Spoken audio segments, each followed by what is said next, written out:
The Golden Verses of the Pythagoreans is the title given to a comparatively brief poem, the original authorship being unknown. Traditionally, it is believed that these verses were written by Pythagoras himself.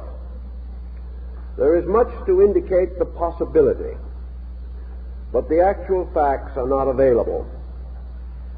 We know, however, that at a comparatively early period, these verses were regarded as a true exposition of his teaching, and the internal content binds them very closely to the school of Pythagoras. As we realize, very little has come down to us in the actual words of this great Greek philosopher.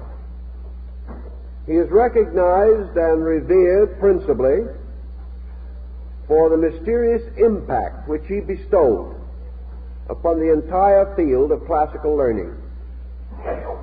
Nearly all who came after him in Western culture have admitted indebtedness to his system.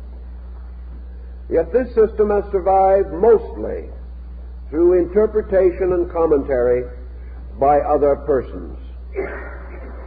Pythagoras flourished in the 6th century before the Christian era. His school at Crotona was ultimately destroyed by vandalism, and it is believed that the master himself was martyred.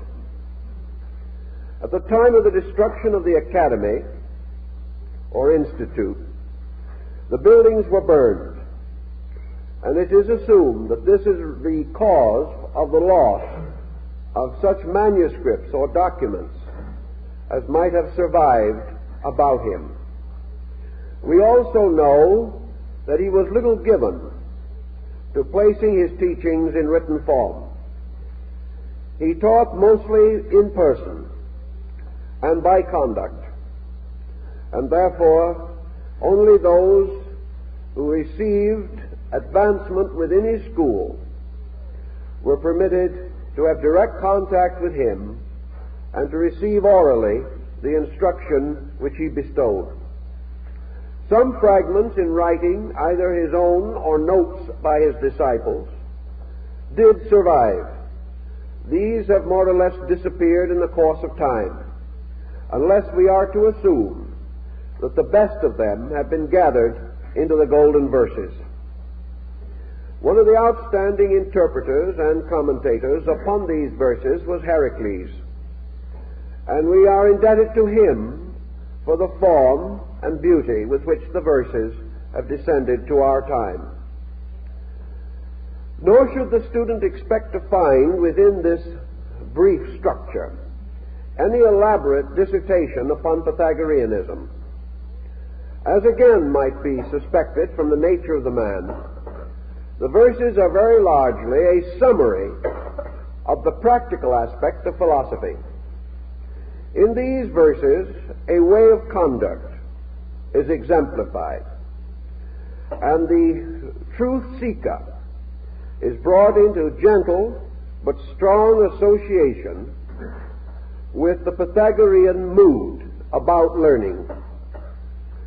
It was evidently the teaching of this great philosopher that all philosophy was for two purposes, and that by various applications these purposes led to ultimate enlightenment. The first end of philosophy was the life of virtue, and the second end of philosophy was the restoration of the state of the soul in its relation to truth. This was conceived to be a twofold path, because in the first part, man, by a series of decisions made in his own nature and of his own free will, qualified himself for learning.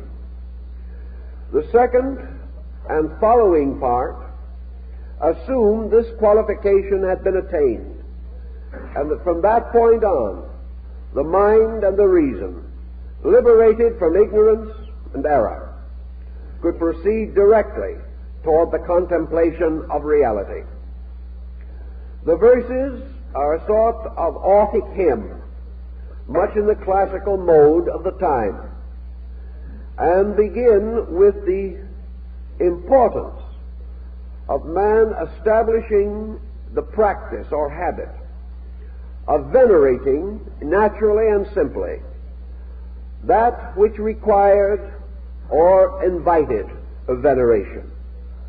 Therefore, the verse is open with the simple reminder that it is the duty of all good persons to venerate the good, to hold in highest esteem those divine powers which are the fountains of good. Thus man is encouraged to acknowledge and to learn to adore and understand the spiritual roots and beginnings of our life. And in the Greek manner, it would be natural that the verses should therefore open with a kind of hymn, inviting the truth seeker to pay homage to the gods, the heroes, to just persons, and those who by various achievements and attainments have become worthy of our deepest and most continuing regard. It was the natural practice of the Greeks to invite the individual to grow through a kind of discrimination, and this is represented in the opening sections of the verses. The individual who can perceive the good, though he may not yet practice it, who has this discrimination within in himself to honor first that which is most honorable, to venerate first that which is most venerable, will through these procedures come to recognize the importance and dignity of good things. If we give our lives cheerfully and our hearts and minds gladly to those things which are best, if within ourselves we gradually develop a code in which we honor, respect, and revere those qualities which are most eternal, most worthy of our general and continuing admiration, then we are constantly presenting ourselves with good ideas. We are constantly reminding ourselves of the importance of the life of virtue as the pathway leading to the attainment of truth. Now, many persons today in our way of life do not feel very much respect or reverence or veneration for anything. And we sort of feel today that to bestow such a mood is to fall under a kind of antique pattern. Yet, Pythagoras was probably wiser than most moderns, not in the fact that we should go about worshiping each other. Such was not the intent of the verses, but rather that we should have discrimination enough to choose to bestow our largest admiration upon that which deserves it. For only by so thinking and feeling, only by giving of ourselves to that which is a just and legitimate requirement, can we maintain our own orientation in this world. One of our troubles in the modern world is that we venerate the wrong things. And because man is a venerating creature, he must have his heroes. We all must respect something. And Pythagoras points out that when we respect that which is superior, we inevitably incline ourselves to become like that superior. Where our heroes are, there our allegiances are also. And that which we really believe to be better, we inevitably and instinctively emulate. If, therefore, we emulate the wrong things, if we choose our heroes from the wrong levels of attainment, then instinctively and clearly we are indicating weaknesses in our own natures. Everywhere, in everything, man should reserve his respect for that which challenges him to greater attainment. The craftsman instinctively respects a superior artisan, one whose knowledge is greater than his own. The average musician respects the greater musical genius. The average physician respects the great physician.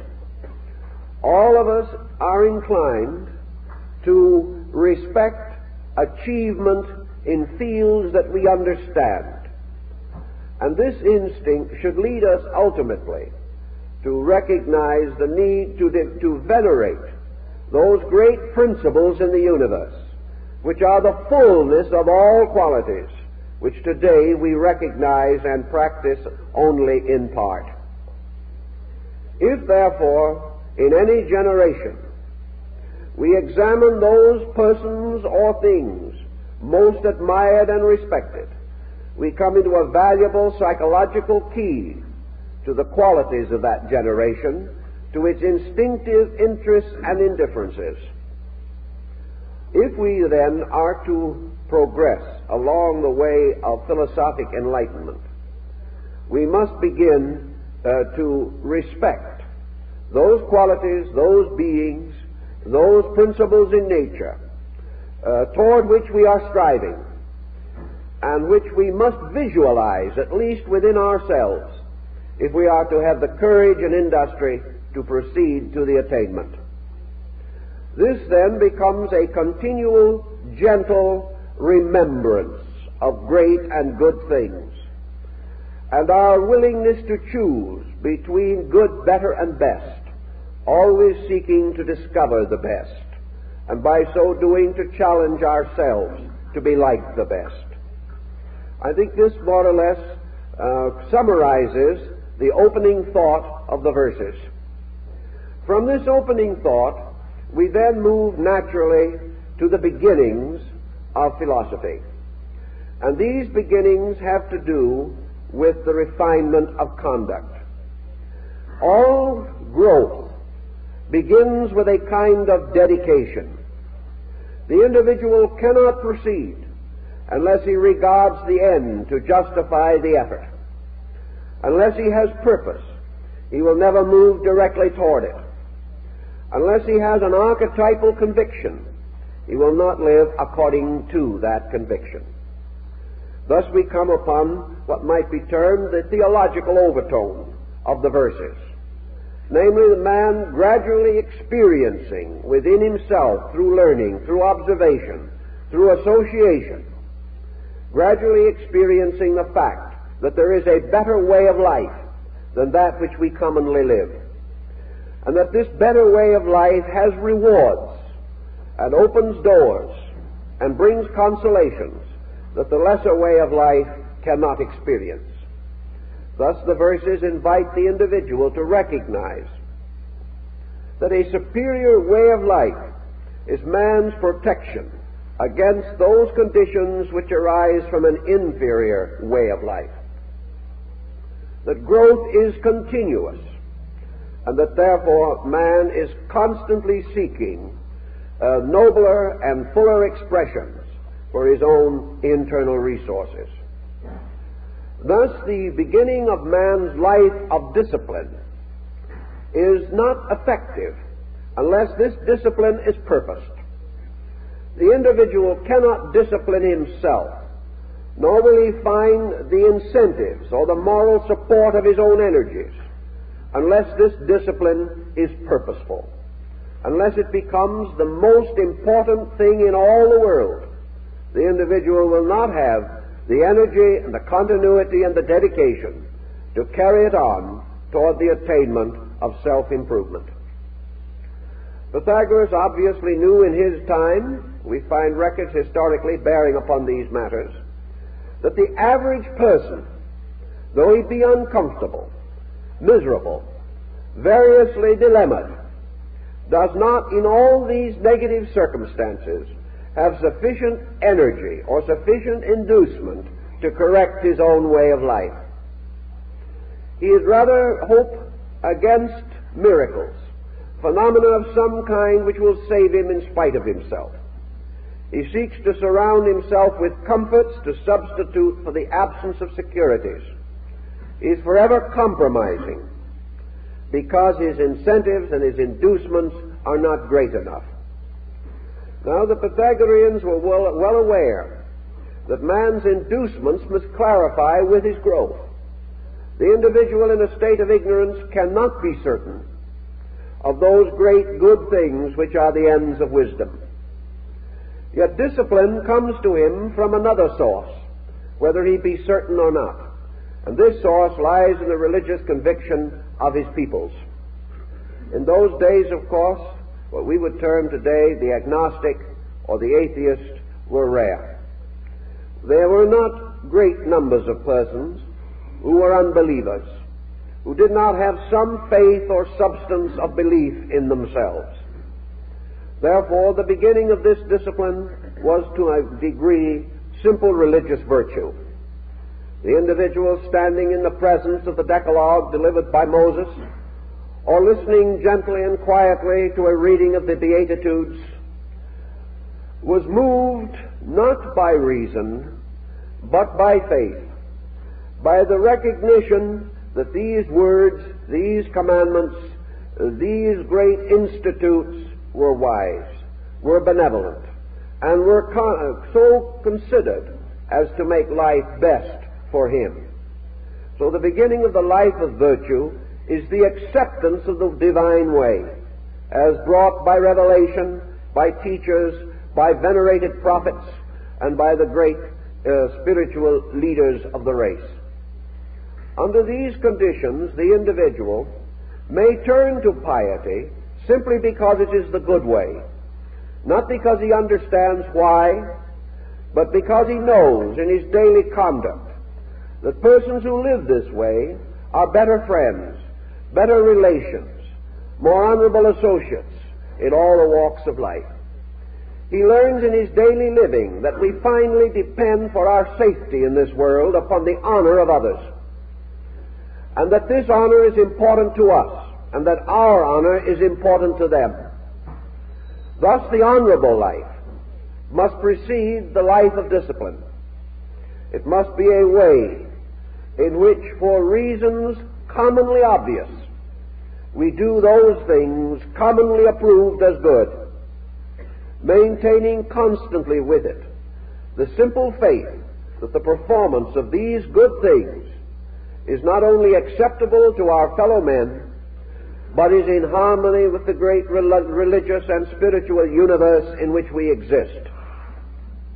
So in the beginning all things may not be clear, but that good is desirable is universally accepted, and that which is desirable shall be practiced on all occasion and with all fortitude, and the individual shall, in the service of good, strengthen such resources as he may possess. So the Pythagorean golden verses begin to emphasize the gradual establishment of value. They begin to point out how man attains to his natural human estate, and that this estate begins in the cultivation of adequate self-control in all things, that there can be no victory for the individual who is unable to direct his own life, that this direction of life becomes more clear as we proceed, but that at any stage the individual must still be the leader of the total of himself. So we have another ancient classical axiom, namely that man as a being, as a center of life and light, must lead his total personality and never be the victim of it. Thus the best part of man must govern man, even as the best part of men must govern the rest. And as God, being the best part of the universe, leads all of it, so in every creature there is a God. There is a supreme being, or power, or principle, that which is superior to the rest, and this must always guide the rest. if the individual is not led by the best of himself, he falls not only into evil, but falls away from religion. For the best part in all things is that part most like God. And not to be led by that is to fall into error. Thus the God in things must be the protector, the guardian, the teacher, the guide, and the master of all the parts of its own nature. So man seeking for understanding, seeking for discipline, seeking ways to put his life in order that he may be acceptable to the Most High, must first of all choose or select the best of himself and make this leader of the rest.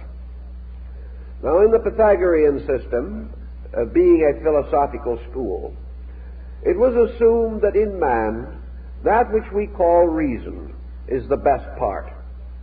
Now, reason is not just mind, nor is it just emotion, nor is it just higher thinking. Reason is that thing or power or faculty in man which determines the reasonable, which determines those things possible, likely, those things next in sequence. Reason not only lifts man from a lesser state, but it prevents him from tumbling headlong into an unknown state. Reason not only hastens him from his ignorance, but reason also slows his step when he comes to things more difficult than he can immediately manage. Thus reason becomes a constant impulse toward the reasonable. And the reasonable in turn is the essence or principle behind the practical. Therefore all things truly practical are reasonable, and all things truly reasonable are practical. And that which is practical is that which makes possible in each instance the greater good. Thus all practical purposes are those purposes best calculated to most directly attain a desirable and necessary end. That reason should lead, therefore, means that the individual should be led by his own discriminating power. And discrimination is not only a stimulant, a principle of aspiration in man, it is a moderator. It is a guardian against all excess.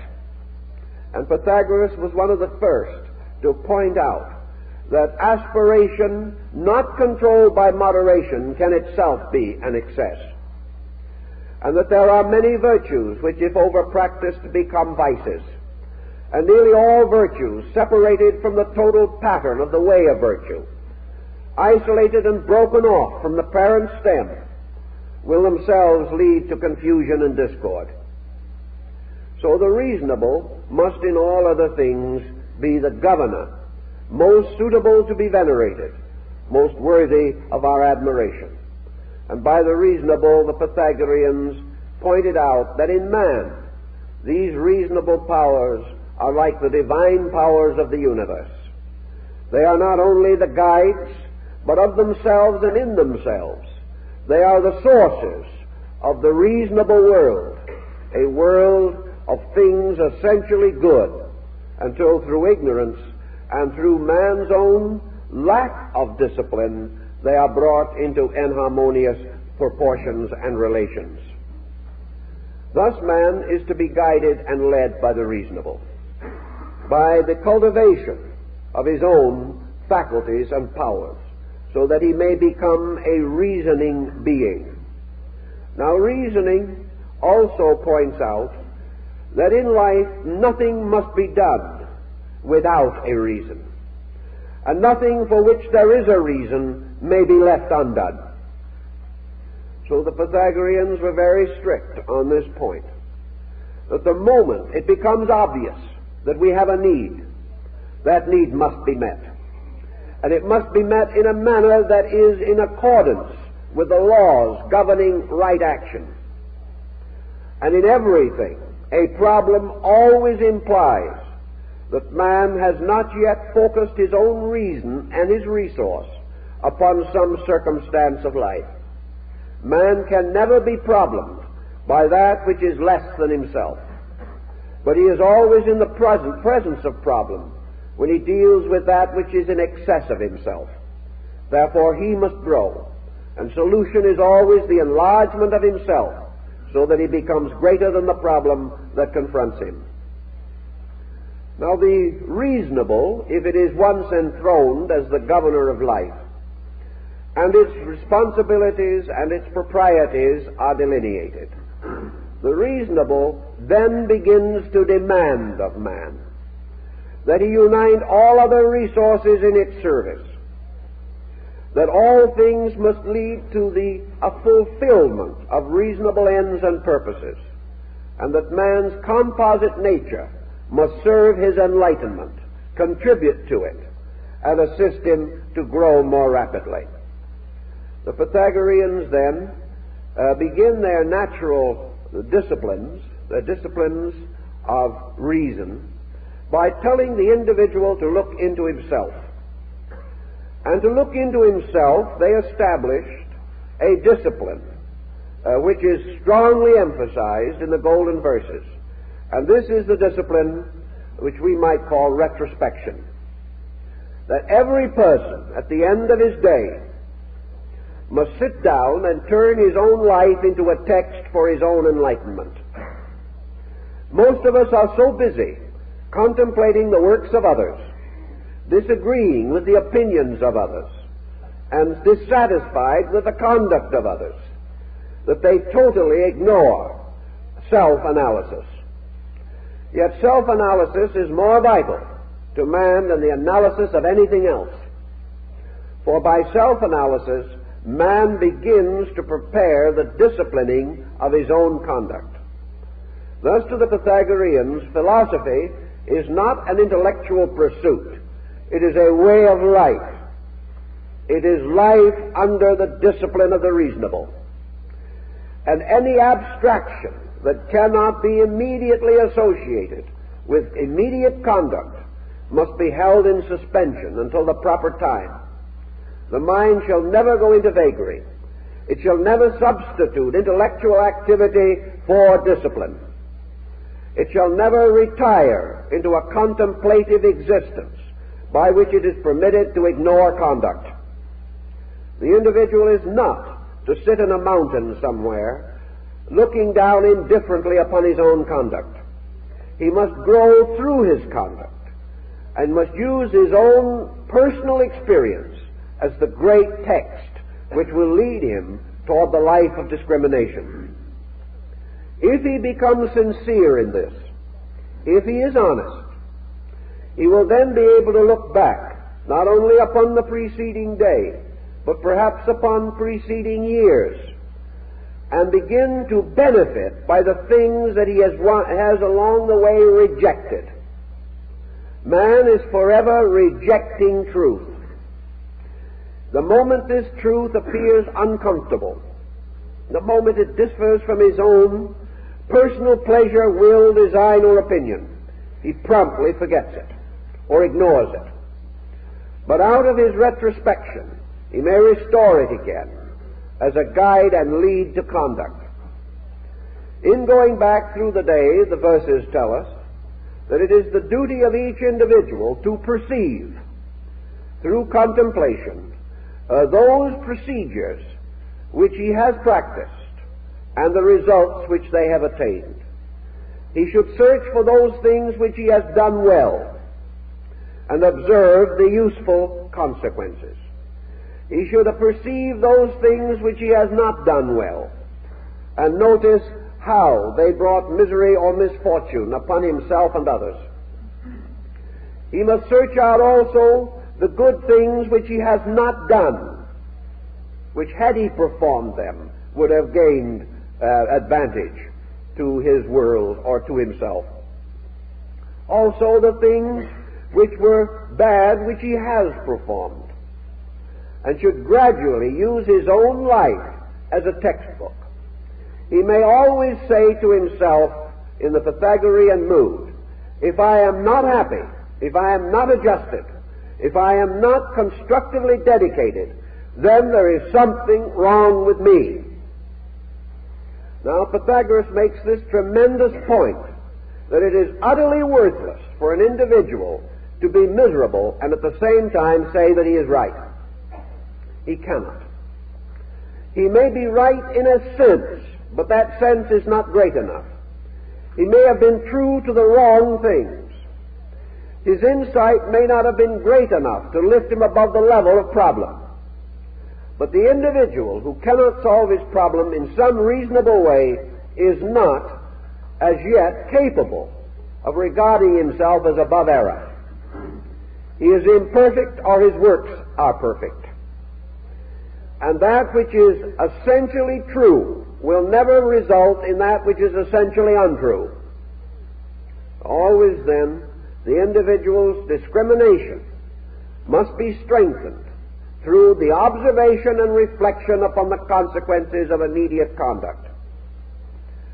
Man may also gain from this a certain reference frame. And having considered these matters in relation to his own nature, he may reconsider them in the nature of tradition and of example and of experiences with others around him, or out of the memory of his religions, philosophies, arts, and sciences. He will then observe that though they may be persecuted in their own time and regarded as offenders in their day, those whom the world best loves and most remembers are those who were true to the great discipline of ethics. That those who have practiced certain virtues have gained certain everlastingness as a reward. So the person, thinking in terms of self-improvement, can see not only a personal advantage but a universal advantage. He can perceive the justification, and he can also perceive that the attainment is possible, for others have attained it, and by attaining have become the universal benefactors of mankind. The verses then stress this important practical self-analysis, that the person should use his own life as a constant and immediate text, and by so doing, and using every available amount of reason that he possesses, he must begin to invoke the central part of life. For example, if an individual is utterly confused, and there is no center of integration within him, then obviously the divine part of his own nature is submerged. For deity cannot be confused. Truth and reason cannot be confused. And if man, looking upon a stormy sea within his own psychic life, sees within himself no strength, no hope, no verisimilitude, then that individual has failed, or is failing, to call upon those resources most available to him. He must then gradually restore the dignity of superiors within his own nature. He must do so because he must have leadership. The failure of central leadership means confusion and chaos, and no individual can do well in a chaos. Thus he must elevate some principle within himself, and this principle, by whatever name he calls it, is still the personification of the divine attribute. Some individuals in this emergency seek to draw into integration the concept of God, hoping in this to find an inward strength against outward stress. Others may seek to build character or conduct. They may say, at least I will be honest, or I shall try to see good in all things, or I shall place love above hate, or I shall place wisdom above ignorance, or I shall regard the need for the improvement and integration of my own resources. I will put learning above lack of learning. I will put knowledge above lack of knowledge. I will put order above chaos. Whatever we do, whatever decision we make, we must elect from our parts a leader, and that leader must guide us. And that leader must be some phase, value, or quality of good, something strong enough to inspire us to go on. The moment we establish this leadership, many of our troubles cease.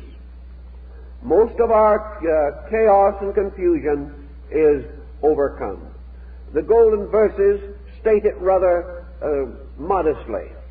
They say that the individual who has this true internal leadership suffers from a minimum of ills, whereas others have many disasters.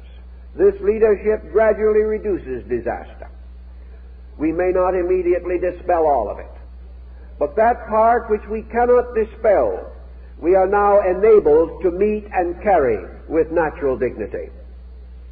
So for man in his various intermediate stages between ignorance and wisdom, we depend upon the leadership of the best in ourselves, and we depend upon reason bestowing patience, bestowing understanding, and making all things a little more useful, so that we are often able to recognize the wisdom and goodness in those circumstances which previously disturbed us.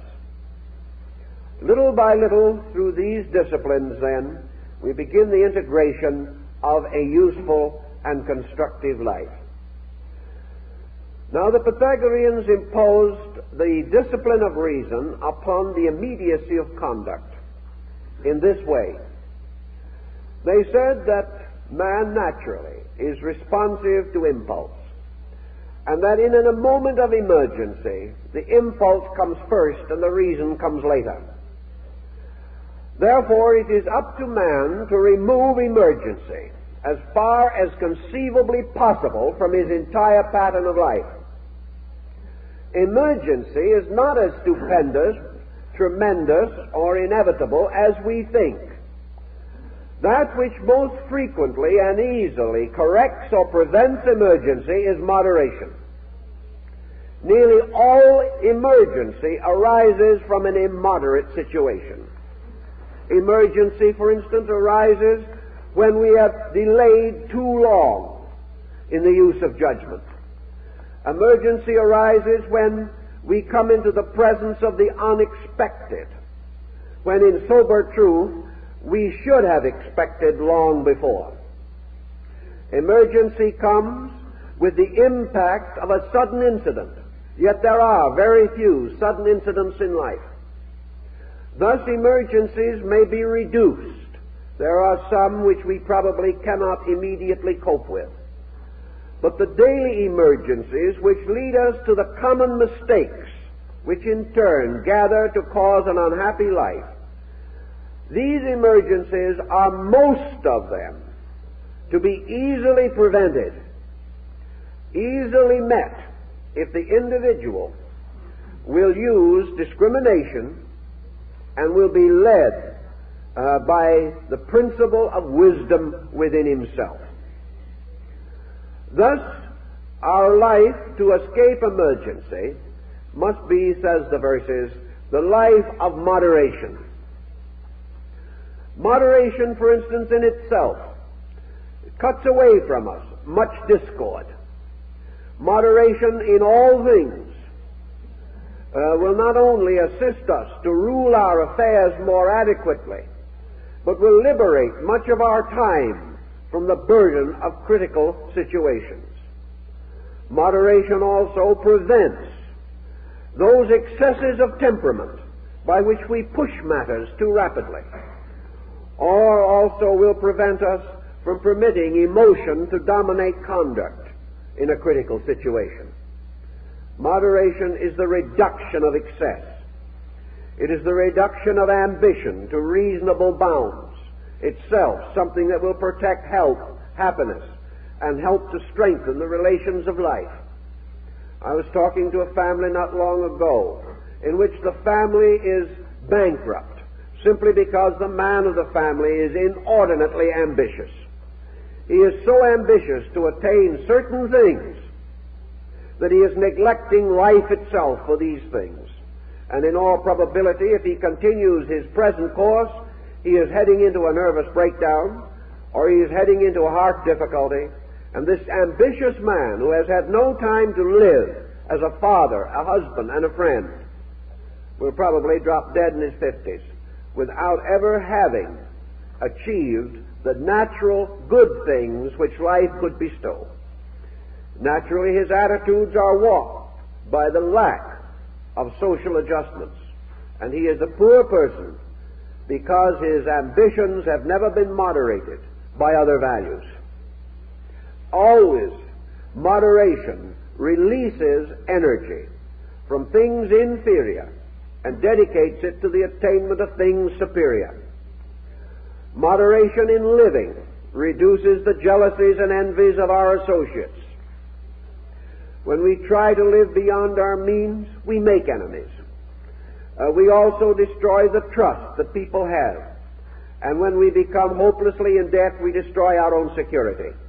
By doing all things moderately and reasonably, living in the natural dignity of our kind, and placing the attainment of value above the attainment of things, yet at the same time neglecting no duty or obligation. Thus we become moderate creatures, and through moderation relieve ourselves of a great variety of emergencies. The individual who has all lost his furniture, his automobile, and his house because he could not keep up his payments is a person confronted with an emergency, and we may be sorry for him. But he will continue to have emergency because it is in himself and not in the financing corporation. He has simply failed to be moderate. He has failed to be thoughtful. He has failed to let reason guide his conduct. Therefore he is in trouble. And as Pythagoras even then pointed out, such men in such emergency curse the gods, failing utterly to see that it is their own mistake. By moderation also, we reduce pressures, and pressures release thought. And where pressures come down to a moderate level, the individual has greater mental leisure. He has greater opportunity to plan. The more emergency-filled his life is, the less energy he has for planning and purpose. And ultimately, he becomes totally absorbed in his desperate effort to adjust to the moment. He lives for the moment and dies in one of those moments. Thus, the disciplines of Pythagoras begin with a very practical situation, namely this placing of a good shepherd, a leader of souls, inside of each person. This shepherd that is kindly to the wayward sheep, and even kindly to the black sheep, the one faculty in us which does not like to get better. And we continue to wander, but the good shepherd and his kindly dog, which is philosophy, for philosophy is the dog of wisdom, helps to bring back the sheep again, and keeps them in the sheepfold, which is the right way and the right place, and is security. Consequently, in all these things, man must become his own good shepherd, watching the flock of his emotions and desires, and making certain that the stray sheep does not fall victim to the wolf of avarice.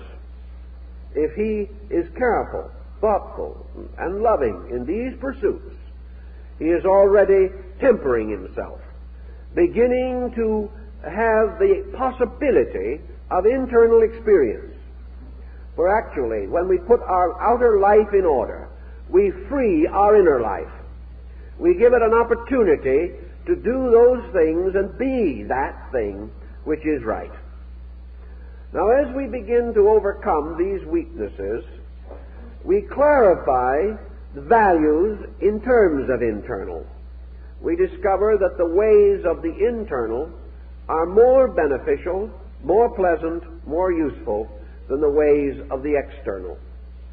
We realize that every part of ourselves, and in the golden verses some emphasis is placed upon the body, that it is proper that man should regard the body as the instrument of his purpose, that he should be kind to it, guard it, take care of it, and preserve it by his own reason from any excess that will injure it. But if his own reason and his own emotions themselves are addicted to excess, then he works a terrible hardship on his body, bringing it down to ruin and bringing with it the ruin of his inner life. Thus the importance that man's leadership shall be complete, but always benevolent. Man is not